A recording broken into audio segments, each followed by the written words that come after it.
Hello दोस्तों, मैं संदीप गुप्ता। इस वीडियो में मैं क्लास 10th के लिए यूपी बोर्ड के लिए पंडित आचार्य रामचंद्र शुक्ल का जीवन परिचय बताऊंगा। तो शुरू करते हैं। सबसे पहले आपको यहाँ जन्म स्थान, पिता, शिक्षा, भाषा, शैली, रचनाएं, मृत्यु, इन सबको लाइन से लिख लेना है और फिर इनके आगे इनका विवरण लिख देना है। तो इनका जन्म 1884 ईस्वी, जन्म स्थान अगोना बस्ती उत्तर प्रदेश, पिता चंद्रबली शुक्ल, शिक्षा इंटर तक, भाषा शुद्ध संस्कृत निष्ठ, शैली विवेचनात्मक भावात्मक, रचनाएं चिंतामणि, हिंदी साहित्य का इतिहास और मृत्यु सन 1941 ईस्वी। तो आपको इतना एक पेज में लिख देना है यूपी बोर्ड की कॉपी में, और फिर इधर डाल देना है जीवन परिचय। और जीवन परिचय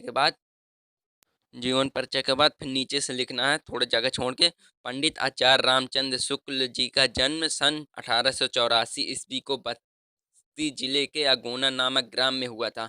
इतना आपको लिखना है। इनके पिता का नाम चंद्रबली शुक्ल था। ये 4 वर्ष की अवस्था में अपने पिता के साथ राठ जिला हमीरपुर चले गए, यहाँ लिखना है। फिर वही इनकी प्रारंभिक शिक्षा हुई। इनके पिता की नियुक्ति मिर्जापुर सदन में कानूनगो के पद पर हुई। ये गणित में कमजोर होने के कारण इंटर की परीक्षा नहीं दे सके।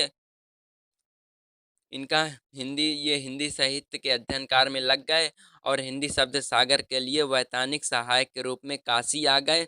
इन्होंने नगरी प्रचारणी सभा पत्रिका का संपादन किया और ये हिंदी के अध्यापक हो गए। बाद में ये हिंदी के अध्यापक भी हो गए, लेकिन श्वास का दौरा होने के कारण 1941 ईस्वी को इनका देहावसान हो गया। रचनाएं इनकी महत्वपूर्ण रचनाएं चिंतामणि, हिंदी साहित्य का इतिहास आदि हैं। तो आपको इसी प्रकार लिखना है। तो आपको 2 पेजों में लिखना है बोर्ड की कॉपी में। तो सबसे पहले आपको इतना लिख देना है, जन्म 1884 और जन्म स्थान अगोना बस्ती उत्तर प्रदेश। इसी प्रकार से ये लिख देना है। आप इसको स्केल की मदद से डिब्बे में बंद भी कर सकते हैं और जीवन परिचय लिख सकते हैं। और जीवन परिचय के नीचे लिख दे सकते हैं, पंडित आचार्य रामचंद्र शुक्ल जी का जन्म सन 1884 ईस्वी को बत्तीस जिले के अगोना नामक ग्राम में हुआ था। ये पहली लाइन। इनके पिता, इनका नाम चंद्रबली शुक्ल था। आपको यहीं से समझ में आए पंडित आचार्य रामचंद्र शुक्ल जी का जन्म 1884 ईस्वी को और जन्म स्थान अगोना जिले के बस्ती ग्राम में हुआ था। और फिर इनके पिता का नाम चंद्रबली शुक्ल था। और फिर इन्होंने इंटर की परीक्षा पास कर ली और इनकी भाषा शुद्ध शुद्ध संस्कृत निष्ठ भाषा थी।